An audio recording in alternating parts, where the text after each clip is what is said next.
What's up mga messes? Welcome back to our YouTube channel.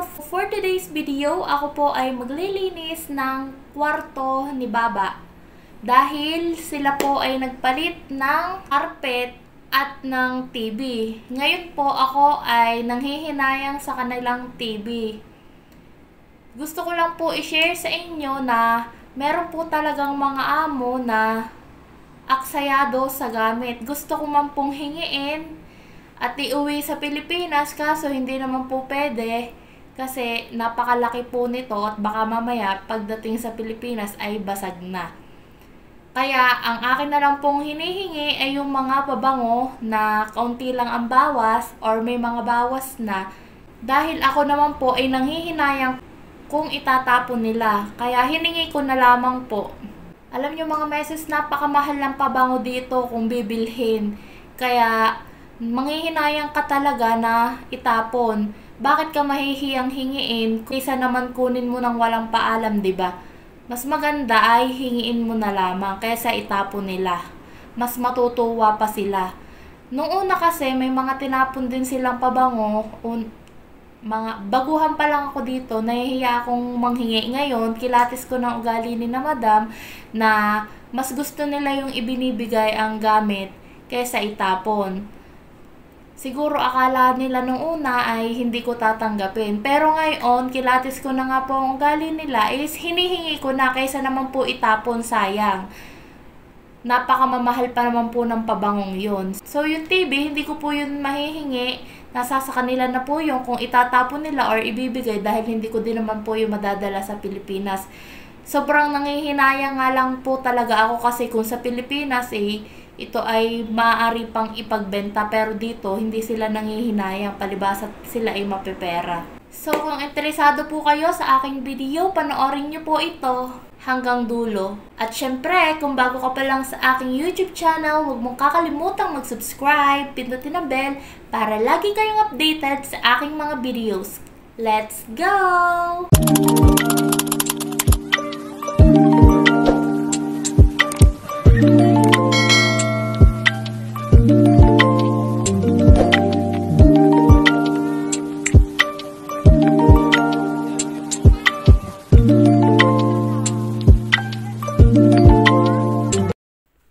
Ito nga po pala mga meses yung sinasabi kong TV na bagong bili. Sobrang laki po, para po siyang sinehan na. Ang kanya pong laki ay 65 inches. Tapos yung pong pinagpaltan niya is 45 inches. Ako po ang nanghihinayang dahil itatapon lamang po nila. Pati po aring divider yan. Yung pinapakita ko pong divider na yan, itatapon na din po nila. Kung malapit lamang po talaga ang Pilipinas dito sa Saudi Arabia, ay talagang iuuwi ko po at talagang nakakapanghinayang. Hindi po sila nanghihinayang. Samantalang sa atin, mapapakinabangan pa yan or pwede nating ibigay sa ating mga kamag-anak para hindi naman masayang. So ayan nga po pala mga meses yung binili nilang TV. Yan po ang binili ni Sir kasi mahilig po kasi si Sir maglaro ng mga video game, mga Dota, kaya gusto niya malaki ang screen. At ayan naman po yung TV na pinagpaltan. Yan po yung itatapon, 45 inches po na nanghihinayang po talaga ako. Kung hindi lang po talaga mahal ang magpa-box, ay talaga pong hihingiin ko yan. Kaso nga lang po, ang iniisip ko din po, baka bago pa po makarating sa Pilipinas ay basag na. Kaya ang hiningi ko na lamang po ay yung mga gamit na pwede kong dalhin sa Pilipinas at pwede ko pang pakinabangan. Ako po ang nanghihinayang, gaya nga po ng pabango, napakamahal po nun dito. Aba, meses, bakit ka mahihiya? Ay kapala na ng mukha. Charis. Hindi, sa tunay po talaga, mas gusto po ng aking mga amo na napapakinabangan yung mga gamit na itatapon nila. Alam nyo po, dito sa abroad, kapag ikaw ay mapera, talagang hindi sila nanghihinayang sa mga gamit na itatapon nila. Kaunting gasgas lamang po at kaunting sira lamang po, ay papalitan na po nila yan. Gaya nga po nung rep, maikwento ko po sa inyo, ilang months pa lamang po yun, 5 months pa lang po yun nung binili nila. Tapos ngayon po hindi lamang po umilaw, siguro may naibulaang doon or may nasira na pwede namang ayusin or palitan ng ilaw, ay hindi po nila pinagawa. Ang ginawa po ay inilagay lang po sa labas ng kanilang bahay. Ano pong ibig sabihin nun? Tinapon laang din po. Ako po talaga ay nanghihinayang. Original pa naman po, Samsung ang tatak. Kung sa Pilipinas, tiba-tiba ang magbabasura. Iba po talagang nagagawa ng pera. Siguro wala nang mapaglagyan ng pera, kaya konting gas-gas lang, konting sira, palit agad. Ganon po dito, talagang hindi sila nanghihinayang sa pera. Nakikita nyo mga meses, aring aking nililinis na divider na maliit na patungan lang siya ng TV. Yan po ang kanilang ipinalit dun sa divider na ipinakita ko po sa inyo kanina. Ipapakita ko lang po sa inyo mga meses kung ano ang laman ng divider na ito. Yan lang po, yung mga libro ni Sir.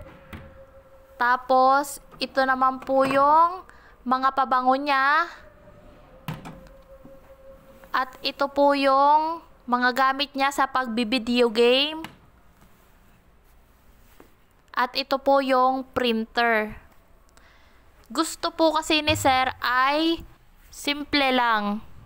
Pero, mas nagagandahan po talaga ako dun sa pinagpaltan na divider. Kaso nga lang po, siguro kaya pinaltan dahil nga po malaki yung binili nilang bagong TV, 65 inches, hindi po kakasya doon. Kaya siguro, pinaltan na din yung pinaka-divider niya. At yan nga din po palang format na aking binabacuum, bagong palit lamang din po yan. Halos lahat po sa kwarto ni Sir ay bagong palit lamang po. Yung pong pinagpaltan yan, tinapon lamang din po. Pero kung bibilhin mo po yan sa Pilipinas, napakamahal po. Yung maliit po niyan, yung ilang meters lang yan, ay mahal na. Lalo pa po yung sobrang laking meters kagaya nitong aking nililinis. Diba po? Kaso walang magagawa, kahit gusto nating hingiin, hindi naman to Pilipinas lang na pwede nating dalhin sa ating mga bahay. Para hindi masayang at mapakinabangan pa. Ayan nga po pala ang kwarto ni Sir. Napakasimple lang po. Ayaw niya ng maraming abubot sa kanyang kwarto. Ultimo nga pong mga damit niya hindi sa kanya nakalagay doon po sa isang kwarto. Gusto po niya maluwag ang kanyang kwarto, nakakagalaw siya ng maayos. At isa pa po, pag may bisita po ay yan pong kwarto niya ang ginagamit. Tinatagtag lang po yung kanyang latag at inilalagay sa isang kwarto para diyan po sila magtipon-tipon. Lalo na nga po at palapit na naman ang Ramadan. Napakabilis po talaga ng buwan. Kakaramadan lamang po, magraramadan na ulit. Hindi ko nga po akalain na ako ay mag-iisang taon na. Parang kailan lang, isang buwan lang ako, hindi ko akalain na magwa 1 year na po pala ako. Sobrang bilis po talaga ng araw, hindi mo po mamamalayan. Share ko nga lang po pala sa inyo mga meses na gustong gusto ko po yung ipinalit nilang carpet ngayon dahil nga po nababakyum ko siya ng maayos, naiibalik ko siya. Pag binakyum ko pa una, naiibalik ko pahila. Dahil nung unang carpet po nila, hindi ko po talaga mabakyum ng maayos. Talagang hirap po ako. Bago ko pa po ma-vacuum lahat po ng gabok, ay ngalay na po ang aking kamay. Kaya tuwang-tuwa rin po talaga ako nung napaltan. Dahil hindi na po ako hirap ngayon. Hindi nga po kagaya dati na talagang konting vacuum ko lang ay talagang ngalay na ang aking kamay.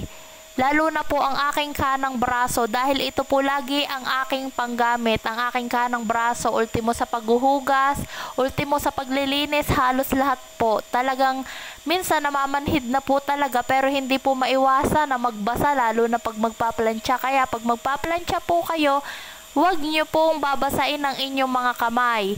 Pero hindi nga po minsan maiwasan, kaya bago po kayo mamlansya ay maligo po muna kayo or gawin nyo po muna yung mga dapat nyong gawin. Tapusin nyo po muna para ipanghuhuli nyo na po ang plancha para iwas pasma din po. Noong una po, ganun ang ginagawa ko.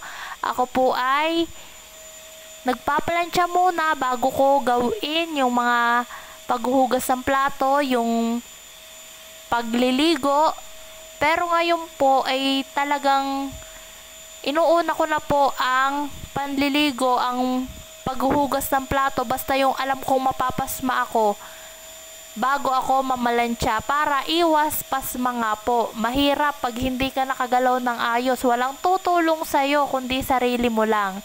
Kaya lagi nyo pong tatandaan, huwag nyo pong pakabaldahin ang inyong katawan. Magpahinga rin po kayo minsan. Ang ginagawa ko nga po, kapag ako po kasi ay naglilinis sa umaga, ang start ko po ay 9 AM in the morning. Tapos natatapos po ako is 12 PM na. Bale, ang aking pong trabaho ay 4 na oras. At sa 4 na oras po na yon ay hindi ko po iginugugol lahat sa aking paglilinis. May pahinga rin po yon. Pag alam ko pong tulog ang aking amo, ay hindi ko po binabalda ang katawan ko para maglinis. Ako po ay mas marami pa rin ang pahinga kaysa trabaho. Pero hindi ko po yan nagagawa kapag ang amo ko ay nakatingin. Dahil syempre yan ang pinakaayaw na ayaw nila. Kaya gumawa po kayo ng paraan nang hindi kayo mapagod. Huwag nyo pong pakabaldahin ang inyong mga katawan. So, yun lang po. Thank you for watching. Please huwag kalimutan mag-subscribe at i-click ang bell para lagi kayo updated sa mga bago kong video. Thank you and God bless you.